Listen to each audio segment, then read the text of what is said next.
देख रहे हैं द लीडर हिंदी।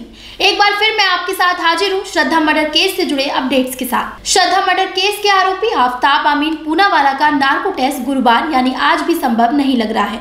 आफ्ताब को सर्दी बुखार है, जिसकी वजह से बुधवार को उसका पॉलीग्राफी टेस्ट पूरा नहीं हो पाया है। पॉलीग्राफी टेस्ट में देरी का मतलब ये है कि नार्को टेस्ट गुरुवार को नहीं हो सकता है। फॉरेंसिक साइंस लेबोरेटरी के अफसर ने न्यूज एजेंसी पीटीआई को बताया कि पॉलीग्राफी टेस्ट तभी जारी रह सकता है जब आफ्ताब की तबीयत सही हो। हालांकि आज आफ्ताब को महरौली पुलिस स्टेशन से बाहर ले जाया गया है। अभी ये स्पष्ट नहीं हुआ है कि उसे महरौली या गुरुग्राम के जंगलों में सर्चिंग के लिए ले जाया गया है या फिर किसी टेस्ट या जांच के लिए। अब आज के बड़े अपडेट्स की तरफ बढ़ते हैं। एक दिन पहले बुधवार को श्रद्धा की एक पुलिस कंप्लेंट मीडिया में सामने आई थी।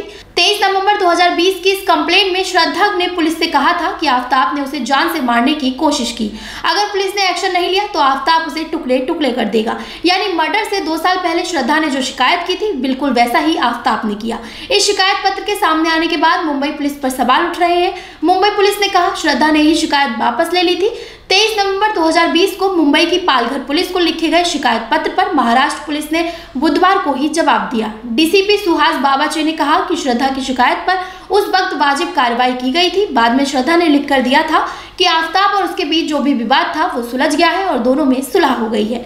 इसके बाद हमने केस बंद कर दिया था। इस पर महाराष्ट्र के deputy chief minister Devendra Fadnavis ने कहा, श्रद्धा ने 2020 में पत्र लिखा था महाराष्ट्र पुलिस को। यदि उस समय उस पर कार्रवाई कर ली जाती तो क्या आपको लगता है कि श्रद्धा की जान बच सकती थी? देखिए, वो पत्र मेरे पास भी आया है, मैंने उसको देखा है। बहुत सीरियस पत्र है। उसके ऊपर क्यों कार्रवाई नहीं हुई, इसकी जांच हमको करनी पड़ेगी। मैं किसी पर दोषारोपण नहीं करना चाहता, लेकिन इस प्रकार के पत्रों पर कार्रवाई अगर नहीं हुई तो ऐसी घटनाएं होती है, इसलिए जरूर उसकी जांच की जाएगी। आपको लग रहा है जान बच सकती थी यदि कार्रवाई कर ली तो? जी बिल्कुल, ऐसा कार्रवाई होती तो शायद जान बच भी जाती। सर, कर्नाटक में अब बात करते हैं आफ्ताब की। 28 साल के आफ्ताब के नार्को टेस्ट की इजाजत कोर्ट से मिल चुकी है। ये टेस्ट तभी होगा जब ये निश्चित हो जाए कि आफ्ताब भावनात्मक, मानसिक, मनोवैज्ञानिक और शारीरिक रूप से स्वस्थ है। उस स्थिति में उसका नार्को टेस्ट नहीं किया जा सकता है जब शुरुआती जांच में आफ्ताब अस्थिर या फिर अशांत हो। आफ्ताब का पहला पॉलीग्राफी टेस्ट मंगलवार को रोहिणी के एफएसएल में हुआ था। इसे लाई डिटेक्टर टेस्ट भी कहा जाता है। करीब 6 घंटे तक आफ्ताब से परिवार और उसके बारे में सवाल किए गए। इसके बाद केस से जुड़े कुछ सवाल हुए। इसके बाद बुखार और सर्दी की वजह से बुधवार को उसका पॉलीग्राफी टेस्ट का दूसरा राउंड नहीं हो सका।